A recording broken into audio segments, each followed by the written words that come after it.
Bonjour et bienvenue dans cette nouvelle vidéo. Alors aujourd'hui on parle des aspects et on va essayer de voir très simplement avec beaucoup d'exemples comment ils fonctionnent, puisque je fais cette vidéo pour il y a quelques personnes qui m'ont demandé justement comment fonctionnaient les aspects.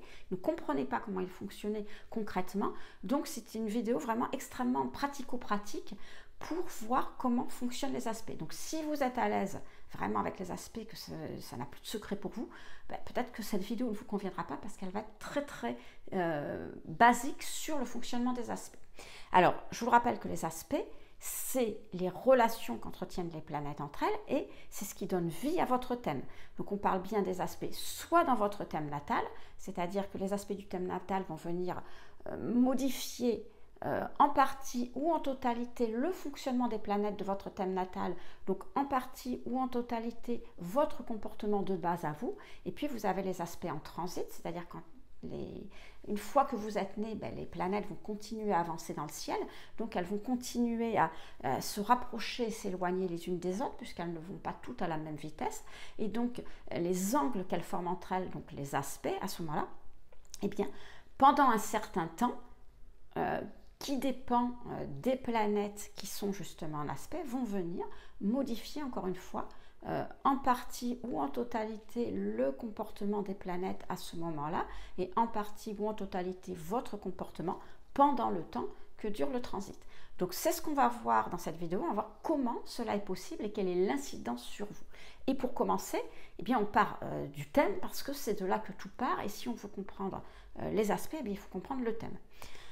Donc, quand vous regardez votre thème, la première chose que vous faites, c'est que vous allez regarder dans quel signe se trouvent vos planètes. Parce que le signe dans lequel se trouvent vos planètes, c'est lui qui va indiquer comment fonctionne la planète. Je vais prendre un exemple, on va prendre Vénus. Vénus, c'est votre façon d'aimer, c'est la manière dont vous allez exprimer vos sentiments. Bon, si vous avez Vénus qui est en bélier, ça veut dire que vous allez exprimer vos sentiments de manière très spontanée. Vous allez être dans le j'aime, j'aime pas. Il n'y a pas de calcul, il n'y a pas de réflexion. Hein, voilà, c'est comme ça, c'est brut de décoffrage. Maintenant, si vous avez votre Vénus qui est en Vierge, il y aura plus de réflexion dans l'expression des sentiments. Ça sera beaucoup plus intellectualisé. C'est comme s'il y avait le filtre de la raison qui venait un petit peu se mettre et qui disait non, mais tu comprends, tu peux pas, non, mais tu peux pas dire comme ça ce que t'aimes ou t'aimes pas, c'est pas possible. Donc, une Vénus en Vierge, par rapport à une Vénus en Bélier, il y aura beaucoup moins d'élan dans l'expression des sentiments, mais il y aura plus de réflexion. Alors, maintenant qu'on a compris comment fonctionnait la planète, vous avez vu comment fonctionnait la planète dans votre thème, eh bien vous allez regarder la maison dans laquelle se trouve la planète, parce que la maison va indiquer dans quel domaine de votre vie, la planète va s'exprimer préférentiellement. Alors, on reprend Vénus. Si vous avez Vénus en maison 1, eh bien, les qualités de Vénus vont venir colorer qui vous êtes, tout simplement, parce que la maison 1, c'est vous. Donc, vous allez être quelqu'un qui, dans la vie, en général, vous n'aimez pas vous prendre la tête. Hein. Vénus, c'est la facilité. Et puis, vous êtes quelqu'un d'assez aimable, d'assez conciliant. Maintenant, si votre Vénus se trouve en maison 7 est opposée à la maison 1, c'est la maison des autres, ça veut dire que c'est dans vos relations avec les autres que les qualités de Vénus vont s'exprimer préférentiellement. C'est-à-dire que c'est dans vos relations avec les autres, avec les partenaires, avec les associés, avec le conjoint, que vous n'aimerez pas vous prendre la tête, que vous serez assez conciliant, par exemple. Alors maintenant, si on a une Vénus en Bélier en maison 1, eh bien, vous allez être quelqu'un qui allait tout le temps avoir tendance à exprimer très spontanément ce qu'il aime, ce qu'il n'aime pas, à dire voilà ce qui vous plaît pas, très spontanément. Et typiquement, vous allez être quelqu'un, par exemple, qui va être sujet au coup de foudre. C'est ce qu'on pourrait dire. Maintenant, si vous avez toujours votre Vénus en Bélier, mais en maison 7 cette fois-ci, ça veut dire que c'est dans vos relations avec les autres que vous allez très spontanément exprimer ce que vous aimez, ce que vous n'aimez pas, ce que vous voulez, ce que vous ne voulez pas. Et donc là, je dirais plus que vous pourriez être quelqu'un d'un peu capricieux ou capricieuse dans vos relations avec les autres. Vous voyez, vous avez compris? Donc, jusque-là, il n'y a aucune difficulté de compréhension. La seule difficulté, c'est qu'il faut faire un peu de gymnastique pour accorder le signe et la maison, l'énergie du signe et de la maison, mais voilà, c'est tout. Mais il n'y a pas de difficulté de compréhension. Le problème, c'est que les planètes ne sont pas seules. C'est-à-dire qu'un thème qui contient une seule planète, ça n'existe pas. Il y a 10 planètes dans un thème, dans tous les thèmes, il y a 10 planètes. Et ces planètes vont interagir ensemble. C'est là justement qu'arrivent nos aspects. C'est un petit peu, si vous préférez, comme dans une entreprise. Alors, si vous êtes auto-entrepreneur, ça ne fonctionne pas, bien sûr, parce que vous êtes seul. Mais si vous êtes dans une entreprise qui comporte plusieurs personnes, eh bien, vous allez interagir avec ces personnes. Alors, vous n'interagirez pas forcément avec tout le monde, et pas forcément tout le temps, mais vous allez interagir. Il y a des personnes avec qui eh bien, ce sera plus facile, vous vous comprenez, vous avez des affinités et vous avez tendance à vous faciliter la tâche ou à vous entraider, par exemple. Et puis maintenant, vous avez d'autres personnes, hein, c'est comme ça, avec qui vous ne comprenez pas, vous n'avez pas d'affinité, vous ne vous plaisez pas, tout ça. Eh bien, avec ces personnes, c'est plus compliqué. Et puis, vous pouvez tendance, il peut y avoir des tiraillements ou alors vous pouvez vous ignorer complètement. Eh bien, les aspects, c'est ça, c'est exactement ça.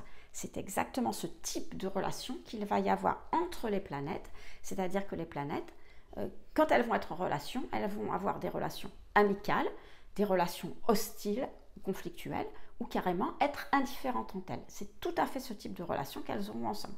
Si elles ont des relations amicales, eh bien, elles vont pouvoir s'entraider et s'aider, et se faciliter la tâche. Et puis si elles ont des relations conflictuelles ou hostiles, eh bien elles vont se mettre des bâtons dans les roues ou elles peuvent complètement s'ignorer. Alors, concernant les aspects en général, il y a une deuxième chose qu'il faut savoir et ça c'est excessivement important, vous devez toujours l'avoir en tête quand vous interprétez un aspect et surtout si vous écoutez des vidéos où on vous parle des aspects. C'est-à-dire que alors, je précise, dans l'astrologie que je pratique, je le précise quand même, un aspect ne dira jamais, jamais, jamais que vous réaliserez quelque chose à coup sûr ou que vous ne pourrez jamais faire quelque chose. Un aspect ne pourra jamais vous donner la certitude que quelque chose se fera ou la certitude que quelque chose se fera pas. En revanche, un aspect vous indiquera la quantité d'efforts que vous allez devoir fournir, la quantité de temps que vous allez devoir passer pour réaliser quelque chose. Je vais vous donner un exemple. Imaginez que vous êtes petit, vous dites moi dans ma vie plus tard je voudrais être avocat, puis alors je voudrais vraiment être reconnu comme avocat, c'est ce qui me plaît, c'est mon rêve, voilà, c'est mon idéal. Bon. Si dans votre thème vous avez un bon aspect, un aspect harmonique entre Mercure et Mars. Alors, un aspect harmonique entre Mercure et Mars, ça va vouloir dire que vous avez des capacités de compréhension, des facilités d'élocution, des facilités de pensée, ça va vite, tout, ça marche bien à l'intérieur, etc. Bon, est-ce que ça veut dire que vous allez pouvoir devenir avocat et vous serez reconnu en tant qu'avocat? Non, pas forcément. Ça veut juste dire que si vous voulez le faire, vous allez avoir des facilités pour le faire, pour faire ce genre d'études, et que ça sera plus simple pour vous. Vous ferez beaucoup moins d'efforts, vous mettrez peut-être beaucoup moins de temps, mais est-ce à dire que vous allez le réaliser à coup sûr? Non. Maintenant, imaginez que vous ayez Mercure toujours, mais qui soit en mauvais aspect, cette fois-ci, de la Lune. Alors là, c'est des étourderies, c'est de la dispersion, ça peut être des trous de mémoire, vous savez, un peu ce genre de choses. Bon. Est-ce que ça veut dire que vous allez rater votre rêve, que vous ne pourrez jamais réaliser votre rêve, que vous ne serez jamais avocat? Non plus. Ça veut juste dire que par rapport au cas précédent qui avait des facilités, vous, ça va être un peu plus compliqué, vous devrez certainement faire plus d'efforts, peut-être vous mettrez plus de temps, mais si vous êtes focus sur votre objectif et que vous tenez ferme, il n'y a aucune raison que vous n'arriviez pas à devenir un avocat et que vous soyez reconnu en tant qu'avocat. Vous voyez ce que je veux dire? Donc, un aspect ne dira jamais, jamais que vous pouvez réaliser quelque chose à coup sûr, même si c'est un aspect de Jupiter, qui est un bon aspect de tout ce que vous voulez, c'est pas pour autant que si une opportunité se présente, vous la saisissiez et que ça marche. Et un aspect ne dira jamais, jamais, jamais que si vous aviez décidé de quelque chose, vous allez le rater, même si c'est un aspect dissonant et même si ça inclut Saturne, parce que, encore une fois, si vous faites des efforts et si vous passez du temps, vous allez y arriver quand même. Alors, maintenant qu'on a vu les généralités sur les aspects, ce que je vous propose, c'est de voir un aspect particulier, l'aspect le plus important en astrologie, qui s'appelle la conjonction. Auparavant, je vous rappelle que si ma manière d'expliquer l'astrologie vous plaît, eh bien vous pouvez avoir encore plus d'infos sur qui vous arrive, tout simplement en vous inscrivant à ma newsletter, en cliquant sur le premier lien dans la description. Vous recevrez un mail 2 fois par mois, c'est-à-dire qu'il n'y a que 2 mails par mois. Bien entendu, ce sont des mails gratuits où je parle de sujets différents de ceux des vidéos, c'est-à-dire que les sujets qui sont traités dans les mails et dans les vidéos, ce ne sont pas les mêmes. Donc si ça vous intéresse, encore une fois, c'est gratuit, c'est sans engagement. Si ça ne vous plaît pas, au bout d'un mail ou deux, vous désinscrivez en bas de la page, il y a marqué se désinscrire, vous cliquez dessus. Et puis encore une fois, je vous invite à le faire si ça vous intéresse. C'est le premier lien dans la description. Donc, les conjonctions. Alors, comme je vous disais, la conjonction est l'aspect le plus puissant en astrologie, surtout s'il fait intervenir les planètes personnelles, c'est-à-dire les planètes du Soleil à Mars. Alors, la conjonction a une particularité que n'ont pas les autres aspects, c'est-à-dire qu'elle est variable en fonction des planètes qui la composent. C'est-à-dire en fonction de la compatibilité des planètes entre elles, eh bien ça sera un aspect qui sera harmonique ou un aspect qui sera dissonant.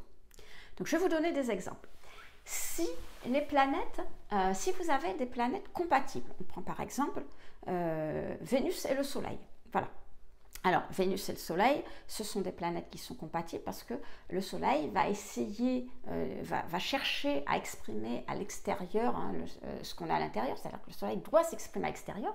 Et Vénus, comme je vous disais, c'est la facilité, c'est la planète qui donne de la chance, comme ça, qui facilite. Alors, c'est pas Jupiter, mais quand même, qui aide. Et donc, si vous avez une conjonction entre Vénus et le Soleil, ou Soleil et Vénus, eh bien, généralement, vous aurez plus de facilité à réaliser, à exprimer qui vous êtes, parce que vous allez avoir quelque part un charme naturel, vous allez être aimable, vous allez être conciliant, et vous allez être plus facilement apprécié. Donc, vous pourrez mieux exprimer qui vous êtes, vous pourrez mieux être apprécié pour qui vous êtes, justement, si vous avez une conjonction avec Vénus.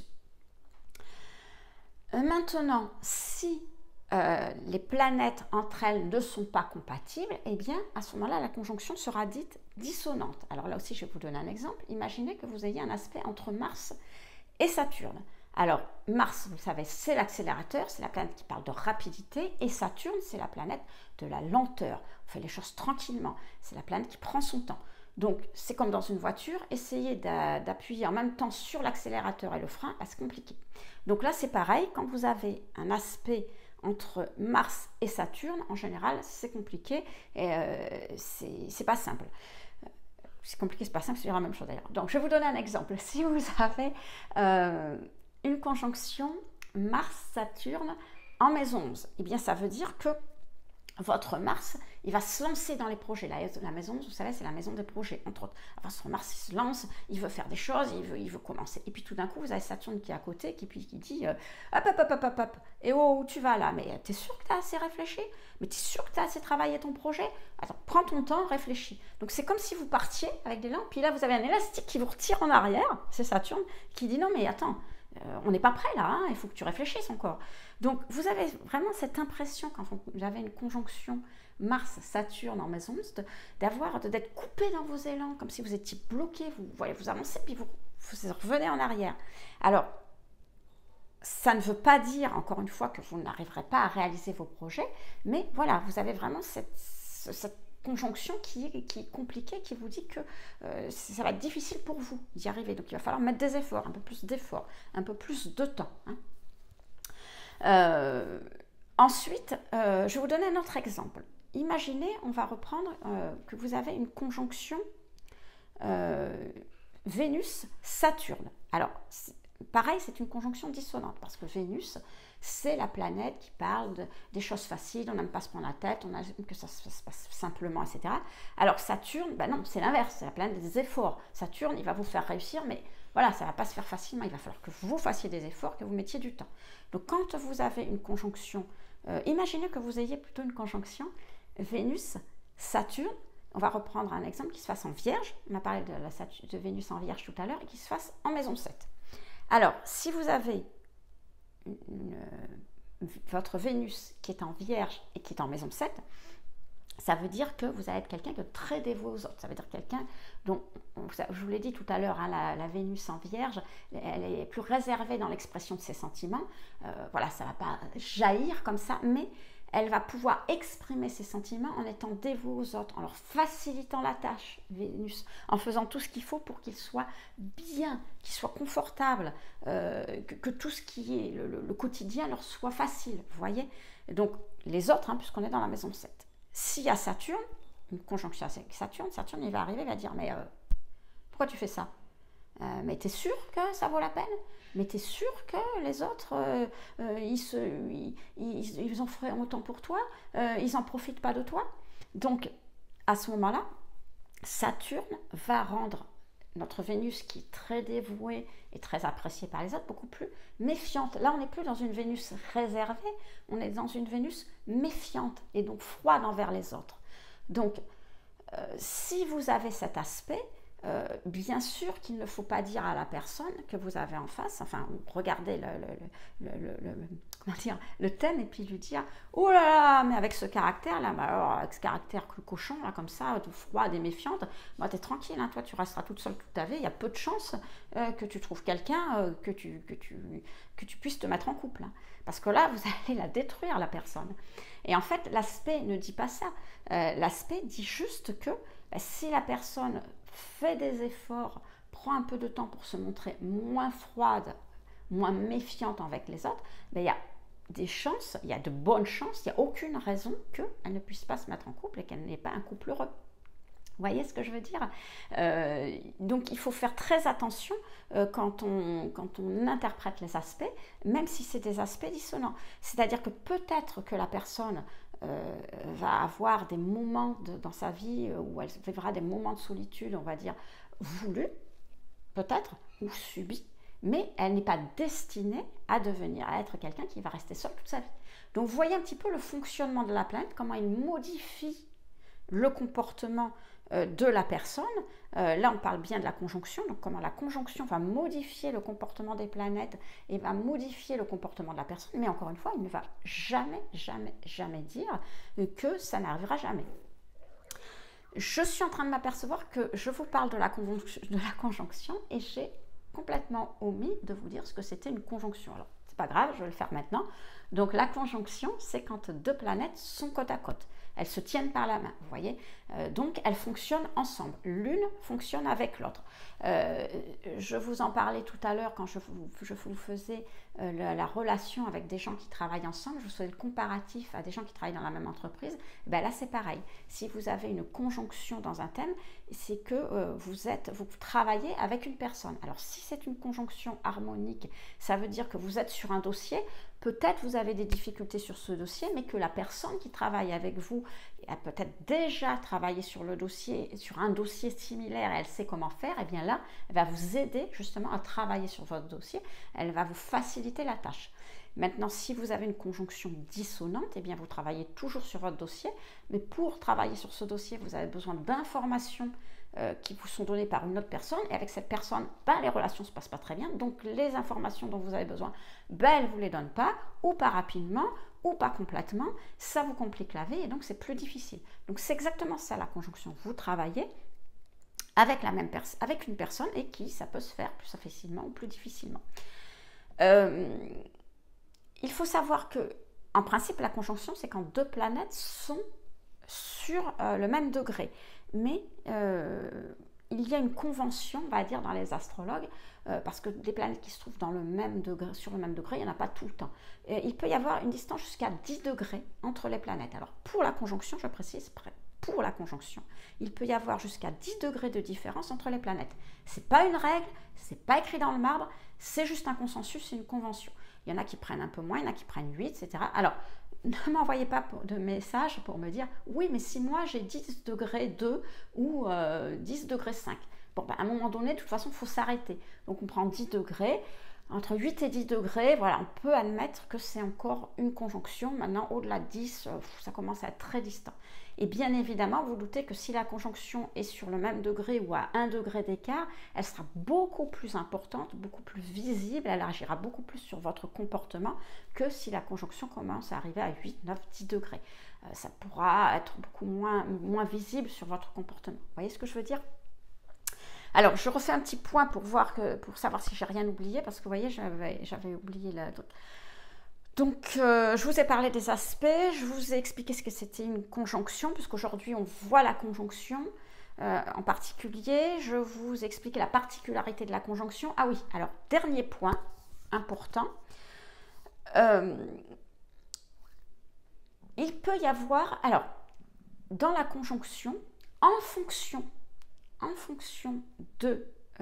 du signe dans lequel se trouve la conjonction, eh bien, une des deux planètes peut avoir beaucoup plus de poids et, comme on dit, emporter la conjonction.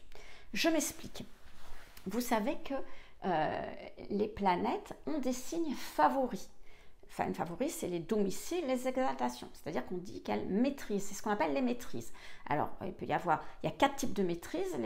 Les maîtrises positives, donc domicile, exaltation, puis maîtrise négative, on va dire, exil et chute. Bon.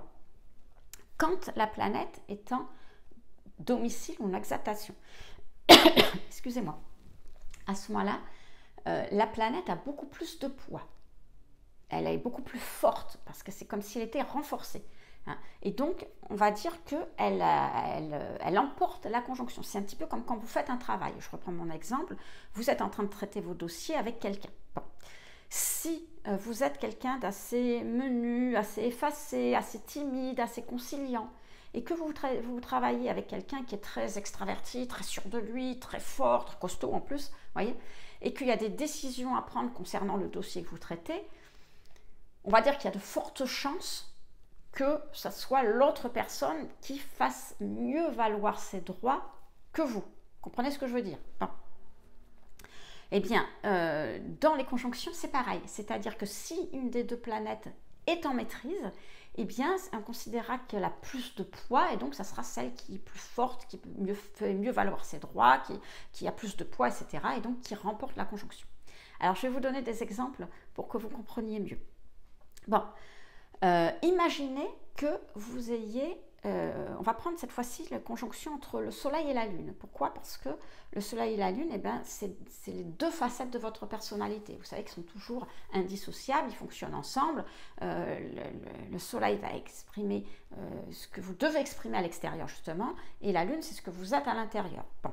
Donc, quelqu'un qui a une conjonction entre sa lune et son soleil est quelqu'un qui est très entier, c'est-à-dire c'est quelqu'un dont l'idéal, la lune, va essayer de se réaliser dans la réalité, le soleil, vous voyez, donc quelqu'un qui va faire en sorte de concrétiser son idéal, voilà, bon, donc imaginez que vous ayez cette conjonction qui se passe en Gémeaux. Alors en Gémeaux, le Gémeaux n'est maîtrisé ni par le soleil, ni par la lune, bon. Du coup, ça signifie que votre idéal, qui va être d'être en lien, on va dire, assez étroit avec les autres, eh bien, vous allez le concrétiser en communiquant avec les autres, en partageant vos idées avec les autres, comment je pourrais dire, en partageant aussi vos opinions, en échangeant souvent avec les autres. Vous voyez, il y a un lien entre ce que vous aimez, ce dont vous avez besoin et ce que vous faites. Hein, puisque l'idéal, c'est ce dont vous avez besoin pour être heureux, et le soleil, c'est ce que vous faites pour être heureux. Donc, il y a un lien entre les deux. Il n'y en a pas un qui a plus de poids que l'autre, donc tout va bien. Maintenant, on va imaginer que cette conjonction soleil-lune se passe en bélier. Donc, c'est le soleil qui maîtrise le bélier, et donc le soleil est en exaltation dans le bélier. J'essaie de faire attention parce que comme je suis très inattentive et que surtout que je pense à ce que je dis après, souvent je me mélange. Donc le soleil est en exaltation dans le bélier. Donc là, pour le coup, le soleil va avoir plus de poids que la lune. Donc ça veut dire que c'est quelqu'un, alors une conjonction soleil-lune en bélier, c'est quelqu'un dont l'idéal, quelqu'un qui a besoin de s'assumer seul, de montrer que voilà, il y arrive, il n'a pas besoin des autres, il ne dépend pas des autres pour faire les choses. Et donc, théoriquement, il va concrétiser ça bien, en étant assez indépendant, en faisant des choses par lui-même, en décidant les choses par lui-même, en étant assez indépendant dans la vie, en étant assez audacieux aussi. Ça, ce serait normalement. Sauf que là, votre soleil, il a plus de poids puisqu'il est en exaltation. Donc, le concret, l'extérieur, la réalité, va être plus importante que vos besoins. C'est-à-dire qu'on a quelqu'un qui va vraiment s'exprimer dans la concrétisation, donc quelqu'un qui va être qui peut foncer vraiment tête baissée, quelqu'un qui peut être sans limite, quitte finalement à pas être à l'aise intérieurement. Et là, c'est vraiment la différence qu'il peut y avoir entre un audacieux, quelqu'un qui est audacieux, qui est aventurier, donc quand les deux sont ensemble, à quelqu'un qui va se transformer en quelqu'un de bagarreur, qui peut chercher les histoires avec tout le monde, juste pour gagner, pour montrer qu'il est le meilleur, que c'est lui qui décide, etc. Vous voyez ce que je veux dire? Donc là, quand il y a une conjonction Lune-Soleil en Bélier, eh bien ça va être le Soleil qui va l'emporter et on peut avoir plus facilement les aspects impulsifs, colériques du Soleil qui vont se manifester qu'ailleurs. Maintenant, imaginez que cette conjonction se trouve en Taureau. Alors là, c'est la Lune qui est en exaltation dans le Taureau. Donc c'est elle qui va avoir plus de poids. Donc si vous avez une conjonction Lune-Soleil en Taureau, théoriquement, votre idéal, ça serait la stabilité. Vous savez, c'est ça. Le Taureau, il a besoin de stabilité même matérielle. Donc il va chercher à concrétiser quelque part cette stabilité, en construisant quelque chose de concret, en développant quelque chose de concret dans le temps. Il va avoir besoin de se construire dans la réalité une base solide et sécuritaire. Et donc, on voit bien dans ce que je vous dis que dans cette réalité, cette personne, il va falloir qu'elle fasse évoluer les choses pour petit à petit se construire quelque chose de solide, de sécuritaire, dans lequel elle se sentira bien. Bon. Malheureusement, c'est la Lune qui est en Taureau et qui prend le poids. Et donc la Lune, c'est les besoins intérieurs. La Lune, elle n'en a rien à faire de construire à l'extérieur. Elle, ce qu'elle veut, c'est être bien à l'intérieur. Donc, ça peut se concrétiser par un énorme besoin de stabilité intérieure et une énorme aversion au risque. Ce qui fait qu'à chaque fois que notre Soleil en Taureau va vouloir concrétiser une action, la Lune va dire hop. Non mais je ne change pas là. Non, mais tu te rends compte, mais si tu changes, mais c'est terrible, mais ça va pas marcher, mais il y aura ceci, oulala, non, tu sais, on ne marche pas la queue on ne marche pas sur la queue du dragon qui sommeille. Je trouve cette image très très bien. Non, on touche à rien, on fait rien. Et donc, du coup, eh bien, vous allez avoir énormément de difficultés à concrétiser les choses dans la matière. On va avoir quelqu'un qui va être vraiment plutôt défensif que constructif. Vous voyez ce que je veux dire? Donc, attention aussi, parfois les maîtrises vont vraiment agir sur votre conjonction et ça peut, là aussi, influer sur les planètes.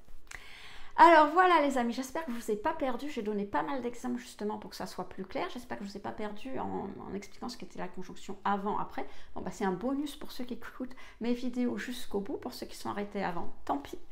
Voilà, donc j'espère que vous en comprenez un peu plus sur les aspects en général et sur la conjonction en particulier. Dans une prochaine vidéo, alors pas la prochaine, mais une prochaine vidéo, on ne reviendra pas sur les aspects en général ni sur la conjonction, mais je vous expliquerai plus en détail les aspects harmoniques d'un côté, c'est-à-dire les aspects majeurs, bien sûr, trigone, sextile, et les aspects dissonants, carré et opposition. Voilà, j'y suis arrivée. Donc si ça vous intéresse, eh bien, je vous dis à très vite pour une prochaine vidéo.